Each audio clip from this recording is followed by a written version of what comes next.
अस्सलाम वालेकुम स्टूडेंट्स, कैसे हैं आप सब। अगर आपने अभी तक मेरे चैनल को सब्सक्राइब नहीं किया तो मेरे चैनल को सब्सक्राइब करें और बेल के नोटिफिकेशन को प्रेस कर दें ताकि जो मेरी आने वाली लेटेस्ट वीडियोस हैं वो आप तक पहुंच जाएं। तो आज जो मेरी वीडियो है इसमें मैं क्वेश्चन नंबर 60 और 61 को एक्सप्लेन करूंगी। तो सबसे पहले क्वेश्चन नंबर 60 की स्टेटमेंट को रीड कर लेते हैं। स्टेटमेंट में क्या लिखा है, prove that double integral surface S लिखा हुआ है नीचे, उसके बाद N D S is equal to 0 for any closed curve. ठीक है, हम लोगों ने ये चीज़ प्रूव करनी है कि जो मेरे पास डाइवर्जेंस थ्योरम का फॉर्मूला की जो लेफ्ट हैंड साइड है, या फिर ये कह लें कि भाई जो सरफेस है वो किसके इक्वल आएगा, ज़ीरो के इक्वल आएगा। ठीक है, तो किसी क्लोज्ड सरफेस के अंदर हम लोगों ने इस चीज़ को प्रूव करना है। अब जब मैं ये प्रूव करने लगूंगी तो मुझे इतना पता है कि ये यहाँ पे जो फार्मूला लगेगा वो डाइवर्जेंस थ्योरम वाला फार्मूला लगेगा, क्योंकि रीज़न ये है क्योंकि ये लेफ्ट हैंड साइड या फिर कह लें कि राइट हैंड साइड, मतलब किसी एक साइड से जो है इसकी रिजेम्बलेंस है। अगर यहाँ से देखें तो ए सिर्फ यहाँ पे नहीं आया, लेकिन ये फार्मूला कुछ इस तरह से बना हुआ है। तो हम यहाँ पे सबसे पहले इसकी हेडिंग लिखेंगे बाय डाइवर्जेंस थ्योरम, और डाइवर्जेंस थ्योरम के बाद मैंने उसका फार्मूला लिख देना है, double integral S A dot N D S is equal to triple integral V del dot A D V. Next मैंने क्या करना है, साइड पे अब यहाँ पे ये जो ग्रीन मार्कर है इससे मैंने ये चीज़ पॉइंट आउट की है, taking A is equal to 0। अब हम लोगों ने क्या करना है, इस क्वेश्चन को प्रूव करने के लिए ए की जगह मैंने लेट कर लेना है कि ए को सी लेट कर देना है। उसके बाद देखें, where C is arbitrary constant, वो कोई सा भी कांस्टेंट है और उसने उसको ए जो मेरे पास कहने के वेक्टर था उसको मैंने एक जो है कांस्टेंट लेट कर लिया है। ठीक है, खुद से। अब इसके बाद नेक्स्ट मैं क्या करूँगी, अब मैंने नेक्स्ट क्या करना है, इसके बाद जो नेक्स्ट स्टेप होगा, जो फॉर्मूला था ना मेरे पास डाइवर्जेंस थ्योरम का, उसमें मैंने इसको जो है पुट कर देना है। अब जहाँ जहाँ ए था मैंने वहाँ वहाँ पे सी पुट कर दिया। ठीक है, नेक्स्ट क्या करना है, C dot N D S आ गया और del dot C D V आ गया। अब हमें इस चीज़ का पता है कि जब भी हम किसी कांस्टेंट नंबर का डेरिवेटिव लेते हैं तो वो ज़ीरो के इक्वल आता है। तो यहाँ पे भी अगर डेल है तो इसका मतलब यही है कि यहाँ पे भी हमारे पास जो डेरिवेटिव फॉर्म में अगर मैं इसका लेती हूँ, या डेल डॉट सी है, तो ये क्या है, डेल की जगह पार्शियल ओवर पार्शियल एक्स आएगा। तो मैं जब पार्शियल ओवर पार्शियल एक्स भी सी के रिस्पेक्ट से करूँगी, किसी कांस्टेंट के रिस्पेक्ट से, तो वो भी आंसर क्या आएगा, ज़ीरो ही आएगा। ठीक है, तो मैंने यहाँ पे 3 डॉट्स लगा के del dot C is equal to 0 रख दिया है कि हम लोगों का जब इसका प्रोडक्ट, मतलब इसका डॉट प्रोडक्ट लूँगी तो वो 0 के इक्वल आएगा। फिर यहाँ पे इस साइड पे उन्होंने क्या किया, सी ये कांस्टेंट नंबर है, तो जब भी कांस्टेंट नंबर, अब यहाँ पे तो ये कांस्टेंट वेक्टर को रिप्रेजेंट कर रहा है, अगर हम इसकी जगह कोई नंबर पुट करें तो 2 होता, अगर तो 2 इंटीग्रल से बाहर चला जाता है। यहाँ पे भी वही जो है स्टेप हुआ है कि अगर ये कोई सा कांस्टेंट नंबर है, ठीक है, तो वो सी बाहर चला जाएगा इंटीग्रल से, और बाकी मेरे पास ये आ गया। अब नेक्स्ट क्या करना है, मैंने इस सी को भी ख़त्म करना है। ठीक है, यहाँ तो आपकी मर्जी है, ये इस साइड पे क्या हो रहा है, मल्टीप्लाई हो रहा है, दूसरी साइड पे जाएगा तो 0 डिवाइडेड बाय एनी नंबर, या फिर ये कह लें कि 0 डिवाइडेड बाय सी क्या आ जाएगा, 0 ही आ जाएगा। या फिर आप एक स्टेप एक्स्ट्रा करें कि लिख दें यहाँ पे अगेन कि सी का जब डॉट प्रोडक्ट लिया जाएगा 0 के साथ तो वो 0 आएगा।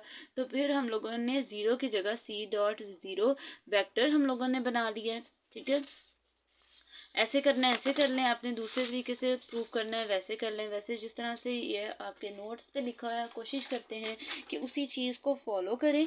ठीक है, लेकिन अगर आपने, क्योंकि देखें ना ये नंबर यहाँ मल्टीप्लाई हो रहा है, दूसरी साइड पे जाएगा तो वो डिवाइड हो जाएगा। ठीक है, अब लास्ट पे हम लोगों ने क्या लिख दिया, since C is an arbitrary constant vector, क्या कह रहे हैं कि हमारे पास जो सी है वो कोई सा भी आर्बिट्रेरी वेक्टर जो है कांस्टेंट वेक्टर है, तो उसकी जगह उसने 0 लगा दिया। लास्ट पे आप लोगों ने लिख देना है कि ये जो चीज़ हम लोगों ने प्रूव करनी थी वो प्रूव हो गई। ठीक है, यहाँ फिर आप लास्ट पे हैंस प्रूव भी लिख सकते हैं, या फिर आप इसकी जगह विच इज़ रिक्वायर्ड भी लिख सकते हैं। ये था जी हमारे पास क्वेश्चन नंबर 60। अब मैं मूव कर रही हूँ नेक्स्ट क्वेश्चन नंबर 61 पे। तो क्वेश्चन नंबर 61 की सबसे पहले स्टेटमेंट को देखें, show that Green's second identity can be written अब हम लोगों ने प्रूव करना है कि जो मेरे पास ग्रीन्स की सेकेंड ग्रीन्स थ्योरम हम लोगों ने प्रूव किया था।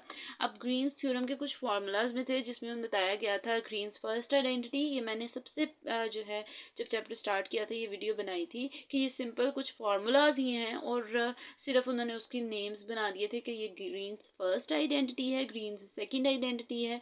ठीक है, तो अब यहाँ पे भी उसने अगेन वही बात यूज़ की है, show that Green's second identity can be written, कि हम लोग जो स्क्रीन्स की सेकेंड आइडेंटिटी है उसको क्या इस तरह से लिख सकते हैं। ठीक है, हम लोगों ने इस चीज़ को प्रूव करना है।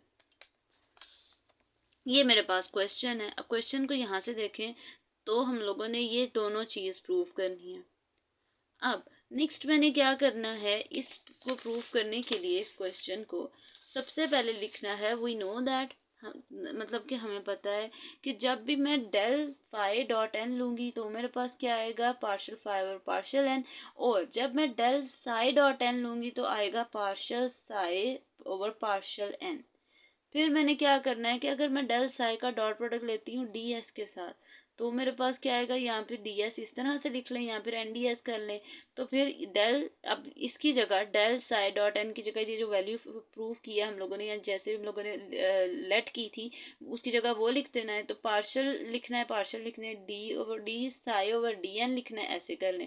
इसको इक्वेशन 1 का नाम दे दिए। Similarly del phi dot D S is equal to del phi dot N D S, क्योंकि ये हमारे पास वेक्टर है ना, तो जब मैं इसको डी एस करूंगी तो इसके साथ एन जो है एक वेक्टर लग जाएगा, इज इक्वल टू, अब इस पूरे की जगह जो मैंने डॉट प्रोडक्ट लेकर लिया वो क्या था, पार्शियल फाइव और पार्शियल एन। आपकी मर्जी है पार्शियल लिखना है, पार्शियल लिखना है, या डी फाइव और डी एन लिखना है, साथ डी एस करके इसको इक्वेशन 2 का नाम दे देना है। अब ये दोनों इक्वेशंस बन गई है। नेक्स्ट मैंने एक स्टेटमेंट की फॉर्म में लाइन लिखी है, वो देखें, मल्टीप्लाइंग 1 बाय 5। अब क्या करना है कि 1 जो इक्वेशन है उसको 5 के साथ मल्टीप्लाई कर देना है, और जो इक्वेशन 2 है उसको मैंने साई के साथ मल्टीप्लाई कर देना है, एंड देन सब्ट्रैक्टिंग 1 माइनस 2। फिर मैंने क्या करना है कि इक्वेशन 1 में से माइनस इक्वेशन 2 कर देनी है। ठीक है, तो कुछ इस तरह से मेरे पास जो है वैल्यूज आएंगी।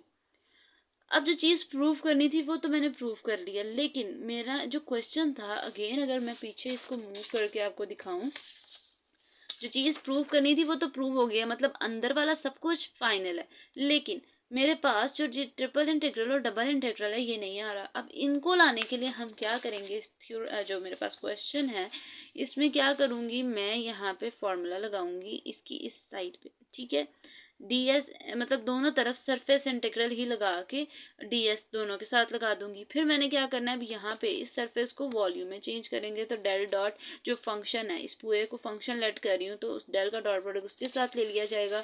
फिर मैंने क्या करना है, इस तरह से आएगा। ठीक है, डेल का डॉट प्रोडक्ट इस नंबर इसके साथ मैंने लेना है, साथ क्या आ जाएगा डीवी, क्योंकि अब हमारे पास जो ट्रिपल इंटीग्रल वॉल्यूम को रिप्रेजेंट करता है तो साथ डीवी ही आएगा। अब इसके बाद लास्ट स्टेप क्या है कि मैंने डेल डॉट फाई पहले कर देना है, मतलब उस डेल के साथ अंदर मल्टीप्लाई कर देना है। तो मेरे पास कुछ इस तरह से फाइनल जो है वैल्यूज आएंगी। पहले मैंने डेल डॉट फाई करना है, फिर डेल डॉट साई कर देना है, प्लस मतलब क्या करना है कि डॉट प्रोडक्ट लगेगा यहाँ पे, ये देखिए, del dot phi del psi as it is, फिर phi as it is del square phi, del square कर लें या डेल डॉट डेल कर लें, साई आ जाएगा। सिमिलरली नेक्स्ट का भी हम लोगों ने यू डॉट वी वाले फॉर्मूला लगा के तो उसको हम लोगों ने इस तरह से करके फिर मैंने उसको प्लस माइनस करना है। अब यहाँ पे देखें, ये मेरे पास प्लस में है, ये मेरे पास माइनस में, मैंने कैंसिल आउट कर दी। Phi del square psi minus psi del square phi prove हो गया और साथ डी भी आ गया, और लास्ट में आपने लिख देना है विच इज रिक्वायर्ड।